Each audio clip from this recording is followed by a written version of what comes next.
മംഗള മേഡത്തിന്റെ അടുത്ത് ഞാൻ എന്തോ പെട്ടുപോയില്ല. ആരൊക്കെ ഫോൺ വിളിക്കുന്നുണ്ടായിരുന്നു, പക്ഷെ ഞാൻ മൈൻഡ് ചെയ്യാൻ പോയില്ല.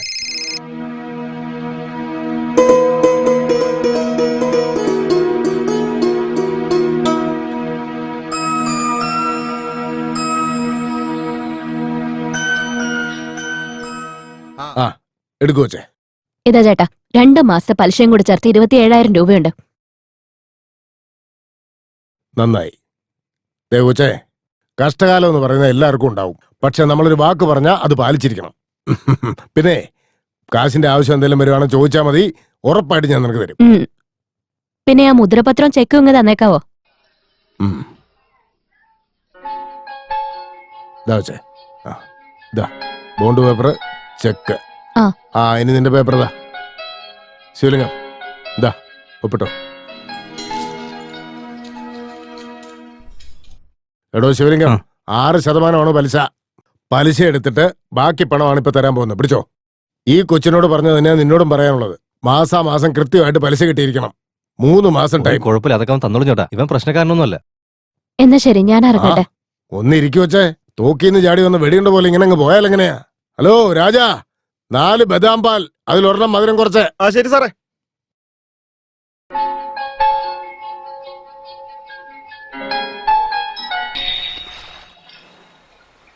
അങ്ങനെയാണെങ്കിൽ കാർ നിന്റെ ഒരു സ്വപ്നമല്ലേ? ഉറപ്പായിട്ടും. നിങ്ങൾ എന്ത് വേണേലും പറഞ്ഞോ, പക്ഷെ കാറ് വന്നതിന് ശേഷം ഒന്നുമില്ലാതിരുന്ന എന്റെ ജീവിതം ഇപ്പോ ഒരു അർത്ഥമുള്ള പോലെ. സാറ് വന്നു, മംഗള മേഡം വന്നു. വെറുതെ അമ്പലത്തിൽ കയറി ഇറങ്ങിയിട്ട് കുറെ പ്രാർത്ഥിച്ചിട്ടൊന്നും ഒരു കാര്യമില്ല. അതൊക്കെ എനിക്ക് മനസ്സിലായി. സത്യം പറഞ്ഞപ്പോ എന്റെ മനസ്സിനെന്തോ നല്ല സമാധാന ആശ്വാസമൊക്കെ ഉണ്ട്. ശ്മശാനത്തിലും മനസ്സമാനം കിട്ടും ശിവലിംഗം. നല്ല മനുഷ്യനാവണം നമ്മൾ ആദ്യം. ഇംഗ്ലീഷിലൊരു സേയിങ് ഉണ്ട്, ജീവിക്കാൻ അറിയാത്തവൻ മണ്ണായിത്തീരും, പോരാടി ജീവിച്ച് ജയിച്ചവൻ ചരിത്രമാവുമെന്ന്. ആ കാറ്റഗറിയാ നീ. നിന്നെ കണ്ടോണ്ട് എനിക്ക് ആ ഓർമ്മ വന്നു. അല്ലേ ടീച്ചർ? സാർ, നിങ്ങൾ എന്തിനാ എന്നെ ടീച്ചറെ എന്ന് വിളിക്കുന്നത്? മംഗളെന്ന് തന്നെ വിളിച്ചോ. സാരമില്ല, മകളെന്ന് വിളിച്ചേക്കാം. ശരി അച്ഛ. ദയവ് ചെയ്ത് അച്ഛനും മോളും കൂടി ഒന്ന് വേഗം വന്നു കഴിഞ്ഞാലേ ക്ഷേത്രം അടയ്ക്കുന്നതിന് മുമ്പ് ദർശനം കിട്ടും. അല്ല, ഈ ക്ഷേത്രത്തിലോട് തന്നെ വരണമെന്ന് എന്താ ഇത്ര വാശി? എന്റെ അച്ഛനും അമ്മയും ആക്സിഡന്റ് ആയത് ഈ ക്ഷേത്രത്തിലേക്ക് വരുന്ന വഴിയാ.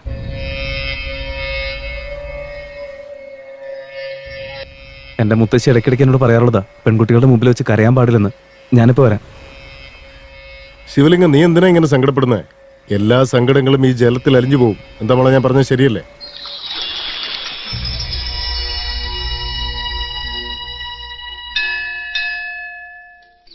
മോന്റെ പേരെന്താ? പേര് ശിവലിംഗം. രോഹിണി നക്ഷത്രം, മേഷരാശി. മേഷരാശിക്ക് രോഹിണി നക്ഷത്രം വരില്ലല്ലോ മോനെ. അതൊക്കെ എനിക്കും അറിയാൻ തിരുമേനി. നക്ഷത്രം എന്റെ അച്ഛന്റെയും രാശി എന്റെ അമ്മയുടേതോ. അവരെപ്പോഴും ഓർക്കാൻ വേണ്ടി ഞാൻ തന്നെ എനിക്ക് അങ്ങനെ ഇട്ടതാ. എന്റെ പേര് ചോദിക്കേ. പറഞ്ഞോളൂ. അസാദുള്ള ബേഗ്. ഓഹോ, നക്ഷത്രം എന്താ? നമ്മുടെ നാടിന് വേണ്ടി ജീവത്യാഗം ചെയ്തില്ലേ, അവരുടെ ആരുടെയെങ്കിലും നക്ഷത്രം എടുത്തോ? തിരുമേനി, ഈ നക്ഷത്രത്തിന്റെ കാര്യമൊക്കെ വിട്ടേക്ക്. പേരിൽ അർച്ചന മതി. എന്റെ പേര് മംഗള. പൂജ കഴിഞ്ഞപ്പോ മംഗള മേഡം ബസ് കയറി പൊള്ളാച്ചിക്ക് പോയി. അത് വേറൊന്നുകൊണ്ടല്ല, അവരുടെ സ്വന്തം നാടതാ.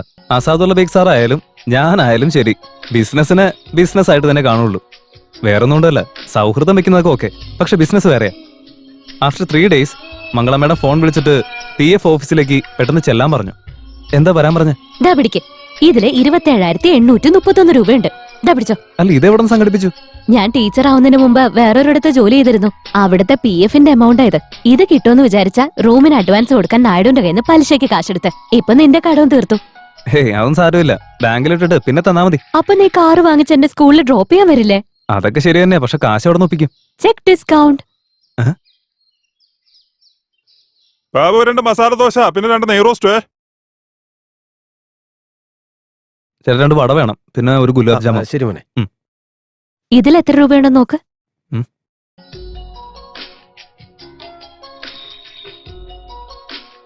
12,500 രൂപയുണ്ട്.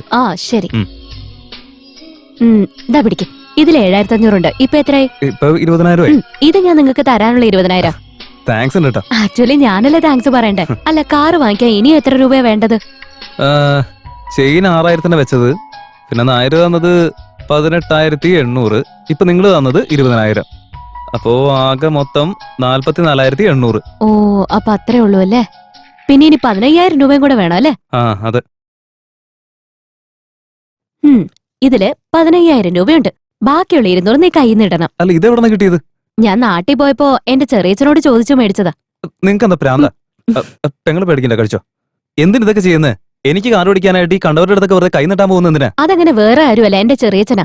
അതാരെങ്കിലും ആയിക്കോട്ടെ, പണം ആരെങ്കിലും തന്നു കഴിഞ്ഞാൽ പിന്നെ അത് തിരിച്ചു കിട്ടുന്നവരുടെ ബഹളോ. എന്തിനാ ഇങ്ങനെയൊക്കെ ചെയ്യുന്നത്? അതെ, വട തീർന്നു പോയിട്ടാ. എന്നിട്ട് ഇപ്പോഴാണ് പറയാൻ തോന്നിയേ താനിത് എവിടുന്ന് വരുവാടോ? ആലപ്പുഴക്കാരനാ സാറേ. പ്രാന്തുടിപ്പിക്കാതെ പോയെ. എന്തിനാ അയാളോട് ദേഷ്യപ്പെടുന്നത്? ഒരു ഗുലാബ് ജാമുൻ കൂടെ. എനിക്കൊന്നും വേണ്ട. ഇവിടെ നോക്ക്, നിനക്ക് പണം വേണ്ടെങ്കിൽ അത് തുറന്നു പറയണം. അതിനിത്രയും ദേഷ്യപ്പെടുന്ന എന്തിനാ? ചേട്ടാ വേഗം ചെന്ന് എടുത്തിട്ടോ.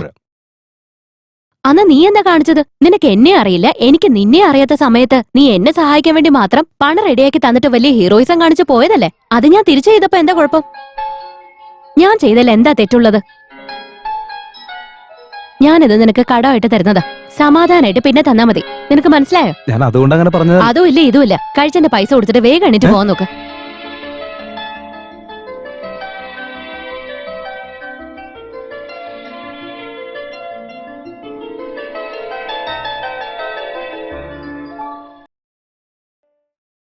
എന്തിനാ ഇവിടെ നിർത്തിയത്? ഇവിടെ നല്ല പ്യുവർ പെട്രോൾ കിട്ടും. അതാണെങ്കിൽ വിലയും കുറവാ. വണ്ടിയിലെ ഒരു കുപ്പിയുണ്ട്, അതെടുത്തോണ്ട് പോയിട്ട് ഒരു 1/2 ലിറ്റർ വാങ്ങിച്ചിട്ട് വരാം ഞാൻ. ഈ മനുഷ്യൻ നോക്കി എപ്പോ നോക്കിയാലും പിന്നെ കയറി നിന്ന് നേരെ ഉറക്കമാണ്. ഒന്ന് പിടിച്ച് എഴുന്നേപ്പിച്ചേ. സർ, പുറകിൽ ഏതെങ്കിലും എംറ്റി ബോട്ടിൽ ഉണ്ടോ നോക്ക്.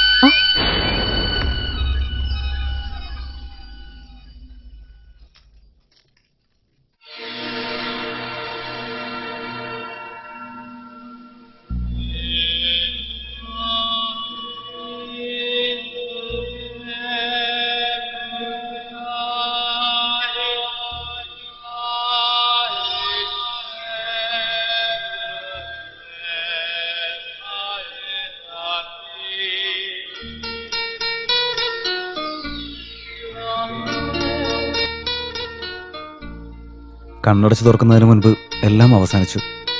എല്ലാം കഴിഞ്ഞതിന് ശേഷം അവിടെ നിന്ന് പോരാൻ മനസ്സനുവദിച്ചില്ല. അസാദുള്ള ബേഗ് സാറുടെ മകൻ ഈ കാര്യം അറിഞ്ഞോ ഇല്ലയോ എന്നറിയില്ല. അവരുടെ അഡ്രസ്സും എനിക്കൊരു പിടിയുണ്ടായിരുന്നില്ല. മംഗളയോട് സംസാരിച്ച ഒരു ആശ്വാസം കിട്ടുന്നു കരുതി അവരുടെ വീട്ടിലേക്ക് ഞാൻ ചെന്നു.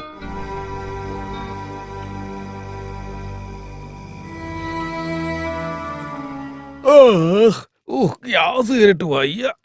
ആരാത്? സർ, ഒരു മിനിറ്റ്. ആരാ മോനെ നീ? സർ നമസ്കാരം. എന്റെ പേര് ശിവലിംഗം. ആ. ഇവിടെ മോളില് മംഗള എന്നൊരു ടീച്ചർ താമസിച്ചിരുന്നില്ലേ? അവരിവിടുന്ന് ഒഴിഞ്ഞു പോയല്ലോ മോനെ. ഒഴിഞ്ഞു പോയോ? ആ മോനെ, അവര് പോയിട്ടിപ്പോ ഏകദേശം ഒരാഴ്ചയോളമായി. പണത്തിനെന്തോ അത്യാവശ്യമുണ്ട്, അതുകൊണ്ട് വീട് ഒഴിയുവാണ്. അഡ്വാൻസ് തിരിച്ചു തരാനും പറഞ്ഞു. അപ്പൊ പോയല്ലേ. റെന്റിന് അഡ്വാൻസ് എത്രയായിരുന്നു സാറേ? 15,000 രൂപ അഡ്വാൻസ്, 7,500 രൂപ വാടക. അല്ല, മോൻ വീട് വാടകയ്ക്ക് നോക്കുന്നുണ്ടോ? എനിക്ക് വേണ്ട. ആ, എന്നാ ശരി. ശരി സാറേ. ആ, ആയിക്കോട്ടെ മോനെ.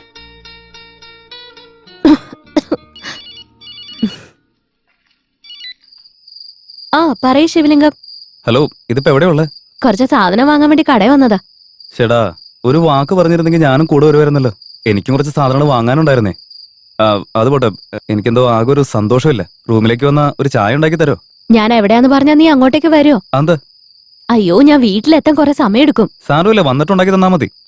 ഞാൻ ലേറ്റ് ആവുന്നു പറഞ്ഞില്ലേ നിന്നോട്? ചേടാ, വിട്ടുകളാ, വെറുതെ ഒന്ന് ദേഷ്യപ്പെടുന്നു. ദേ കണ്ടില്ലേ, ഓരോരുത്തരുടെ സ്വഭാവം ഇങ്ങനെയൊക്കെ മാറുമല്ലേ.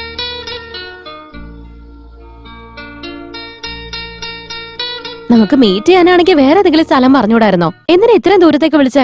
ഓട്ടോയ്ക്ക് തന്നെ എത്ര രൂപയായെന്നറിയോ? ഞാൻ ദേ നിനക്ക് വേണ്ടി പരിപ്പടൊക്കെ ഉണ്ടാക്കിക്കൊണ്ട് വന്നിട്ടുണ്ട്. പിടിച്ച്. ഓ പാവം, എനിക്ക് വേണ്ടി വെറുതെ ഒരുപാട് നിങ്ങൾ കഷ്ടപ്പെടുന്നുണ്ടല്ലേ. എന്നുവെച്ചാ അതായത് നമ്മുടെ ശിവേട്ടന്റെ കടയിലെ നല്ല അടിപൊളിയായിട്ട് പരിപ്പടി ഓ ഉണ്ടാക്കില്ലേ. വലിയ കാര്യമായി പോയി. ഇത് ഞാനേ എന്റെ കൈ കൊണ്ട് തന്നെ നിനക്ക് വേണ്ടി ഉണ്ടാക്കിയതാ. മയക്കില്ലെങ്കിൽ എന്താ, കഥാപ്രസംഗം പറയാനുള്ള കഴിവ് കണ്ടില്ലേ. എനിക്ക് വേണ്ടി അത്രയും ദൂരം പോയിട്ട് ശിവേട്ടന്റെ കടയിൽ നിന്ന് പരിപ്പട വാങ്ങിട്ട് വന്നതെന്തിനാ? അല്ല, ഇതെന്താ സ്റ്റാച്ചു പോലെ ഇങ്ങനെ അനങ്ങാതെ നിൽക്കുന്നത്? എന്തെങ്കിലുമൊക്കെ ഒന്ന് പറയേ. ഞാനെന്താ പറയാനാ? ഞാൻ കഷ്ടപ്പെട്ട് നിനക്ക് വേണ്ടി പരിപ്പട ഉണ്ടാക്കിക്കൊണ്ട് വന്നപ്പോ. അല്ല, എനിക്ക് അറിയാൻ വയ്യാത്തോണ്ട് ചോദിക്കാം. എനിക്ക് കാർ വാങ്ങാൻ വേണ്ടി നിങ്ങൾ തന്നെ റൂം കാലിയാക്കി അഡ്വാൻസ് വാങ്ങിച്ച് എനിക്ക് പൈസ വേണമെന്ന് പറഞ്ഞാൽ നിങ്ങളുടെ മുമ്പിൽ കെഞ്ചിയോ? നീ വീട്ടിൽ ചെന്നിരുന്നോ? പിന്നെ പോവാതെ ഈ കാര്യങ്ങളൊക്കെ എന്താ ഞാൻ സ്വപ്നത്തെ കണ്ടതാണോ? സോറി. എന്തിനു സോറി പറഞ്ഞാൽ മതിയല്ലോ. നിങ്ങളൊരു ടീച്ചറല്ലേ, എന്നിട്ടൊരു വെളിവിലാണ്ടായി പോയല്ലോ. നിങ്ങളുടെ അടുത്ത് പഠിക്കാൻ വരുന്ന പിള്ളേരൊക്കെ ഭാവിയിൽ മുട്ട പുഴുങ്ങും, കേട്ടില്ലേ? മുട്ട പുഴുങ്ങുന്ന്. നിങ്ങൾ വലിയ കോടീശ്വരാണല്ലോ, ഇങ്ങനെ ദാനം തരാനായിട്ട്. വലിയൊരു ദാനശീലം. അയ്യടാ, ഞാനതിന് ദാനം തന്നൊന്നുമല്ല, കടമായിട്ട്. ഒന്നാ തന്നാലുണ്ട്. സോറി, ഞാൻ ഒരു ഫ്ലോയിൽ പറഞ്ഞു പോയതാ.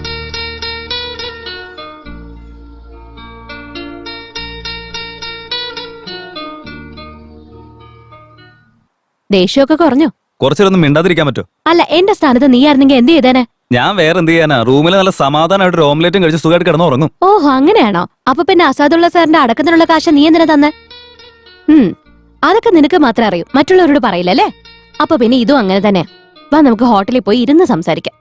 അല്ല ഇപ്പൊ താമസിക്കുന്നതൊക്കെ എവിടെയാ?